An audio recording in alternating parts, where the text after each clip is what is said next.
Una vez concluida la lectura del Santo Evangelio según San Juan, nos disponemos a escuchar la homilía del predicador de la Casa Pontificia, el Padre Cantalamessa. El Padre Raniero Cantalamessa es el que ha tenido también las 5 meditaciones durante la Cuaresma para el Papa y para todo el clero. Escuchémosle.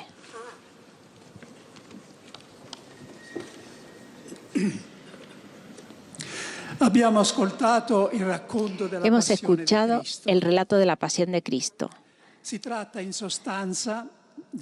Nada más que la crónica de una muerte violenta.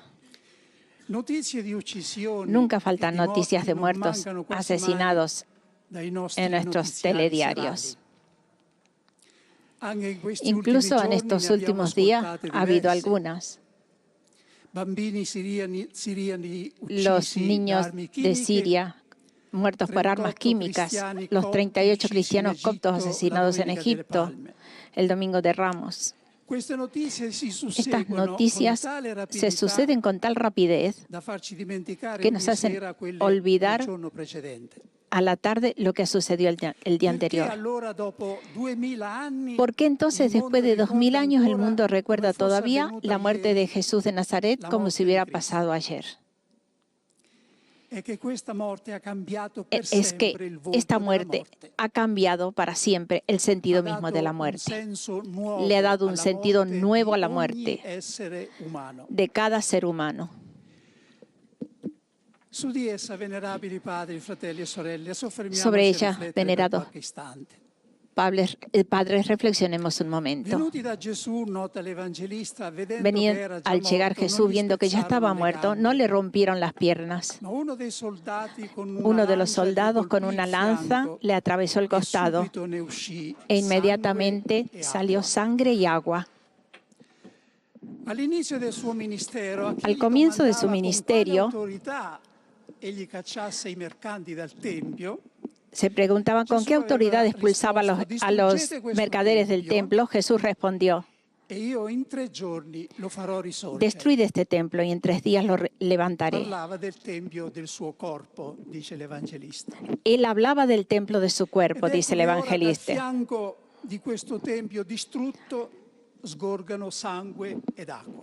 Y de este cuerpo destruido brotan agua y sangre. Se cumple la profecía de Ezequiel, que hablaba del futuro templo de Dios, el cual brota un hilo de agua que se convierte primero en un riachuelo y después un río navegable, en torno al cual florece toda forma de vida y de curación. Pero penetremos dentro de la fuente de este río de agua viva, es decir, en el corazón traspasado de Cristo. En el Apocalipsis, el mismo discípulo al que Jesús amaba escribe: luego vi en medio del trono, rodeado por los 4 seres vivientes y los ancianos, un cordero en pie como inmolado, pero en pie. Es decir, traspasado, pero resucitado y vivo. Existe ya dentro de la Trinidad y dentro del mundo un corazón humano que late, no solo metafóricamente, sino realmente. Si Cristo en efecto ha resucitado, también su corazón ha resucitado de la muerte. Él vive, como todo el resto de su cuerpo, en una dimensión distinta, real, aunque mística. Si el Cordero vive en el cielo, inmolado, pero de pie, también su corazón comparte el mismo estado. Es un corazón traspasado, pero viviente, palpitante. Fue creada una expresión para describir el colmo de la maldad que puede amasarse en el seno de la humanidad. Corazón de tinieblas.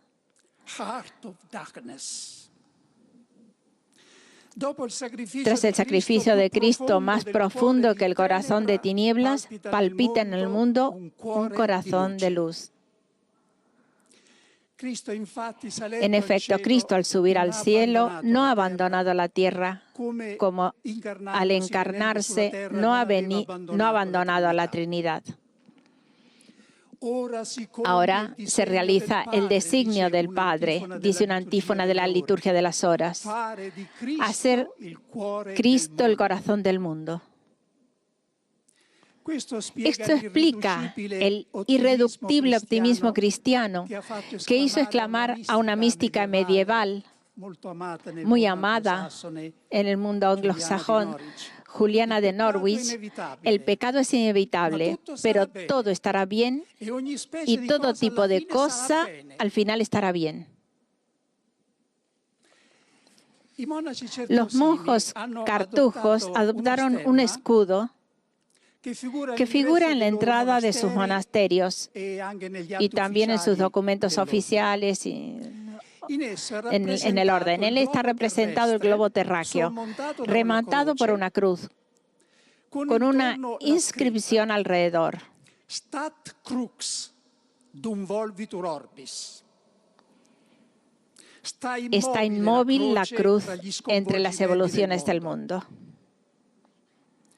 ¿Qué representa la cruz para que sea este punto fijo, este árbol maestro entre la agitación del mundo? Ella es el no definitivo e irreversible de Dios a la violencia, a la injusticia, al odio, a la mentira, a todo lo que llamamos el mal. Y al mismo tiempo es el sí igualmente irreversible al amor, a la verdad, al bien. No al pecado, sí al pecador. Es lo que Jesús ha practicado durante toda su vida y que ahora consagra definitivamente con su muerte. La razón de esta distinción es clara. El pecador es criatura de Dios y conserva su dignidad a pesar de todos sus desvíos. El pecado no. Es una realidad espuria, añadida, fruto de las propias pasiones y de la envidia del demonio, dice la Escritura. Es la misma razón por la que el Verbo, al encarnarse, lo hemos escuchado en la segunda lectura de esta liturgia, asumió todo del hombre, excepto el pecado. El buen ladrón, a quien Jesús moribundo promete el paraíso, es la demostración viva de todo esto. Nadie debe desesperar. Nadie debe decir, como Caín, demasiado grande es mi culpa para obtener el perdón. La cruz no está, pues, contra el mundo, sino para el mundo, para dar un sentido a todo el sufrimiento que ha existido, hay y habrá en la historia humana. Dios no envió a su Hijo al mundo para condenar el mundo, dice Jesús a Nicodemo, sino para que el mundo se salve por medio de él. La cruz es la proclamación viva de que la victoria final no es de quien triunfa sobre los demás, sino de quien triunfa sobre sí mismo, no de quien hace sufrir, sino de quien sufre.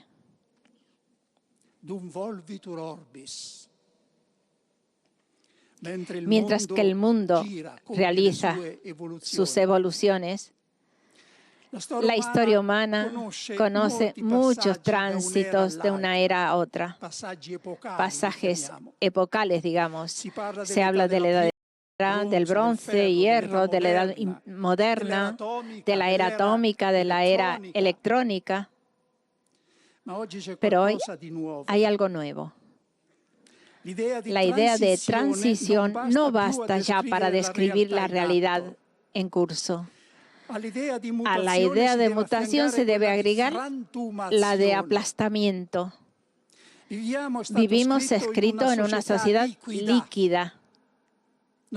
Ya no hay puntos firmes, valores indiscutibles. Ningún escollo, decía el autor en este estudio sobre la sociedad líquida, ningún escollo en el mar en el cual aferrarse o contra los cuales incluso chocar. Todo es fluctuante. También la distinción de los sexos. Se ha realizado la peor de las hipótesis que el filósofo había previsto como efecto de la muerte de Dios.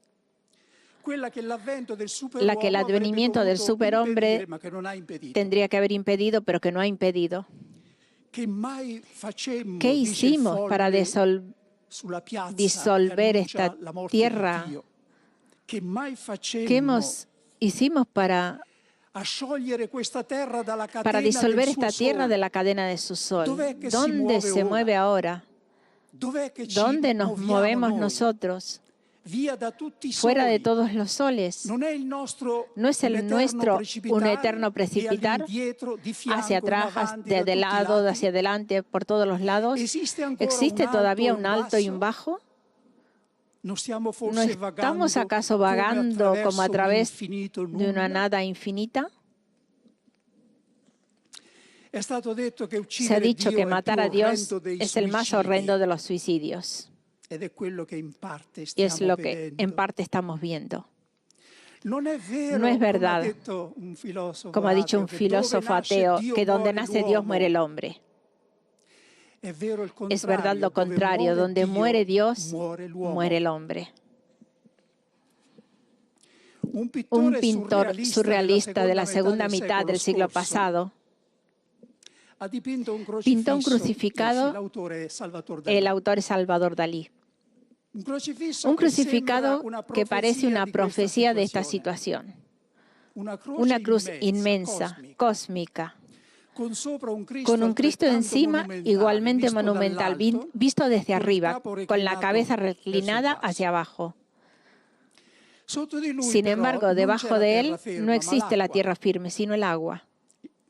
El crucifijo no está suspendido entre cielo y tierra, sino entre el cielo y el elemento líquido del mundo. En el fondo se perfila una nube que podría aludir a la nube atómica. Esta imagen trágica sugiere, sin embargo, una certeza consoladora. Hay esperanza, incluso para una sociedad líquida como la nuestra. Hay esperanza porque encima de ella está la cruz de Cristo. Es lo que la liturgia del Viernes Santo que estamos celebrando nos hace repetir cada año con las palabras del poeta Venancio Fortunato. O crux ave spes única. Salve, oh cruz, única esperanza del mundo. Sí, Dios ha muerto. Ha muerto en su Hijo Jesucristo. Pero no ha permanecido en la tumba, ha resucitado. Vosotros lo crucificasteis, grita Pedro en la multitud el día de Pentecostés, pero Dios lo ha resucitado. Él es quien había en el Apocalipsis se define como aquel que había muerto, pero que ahora vive por los siglos. Y que vive, nosotros somos testigos aquí. La cruz no está inmóvil en medio de los vaivenes del mundo como recuerdo simple de un pasado o un puro símbolo.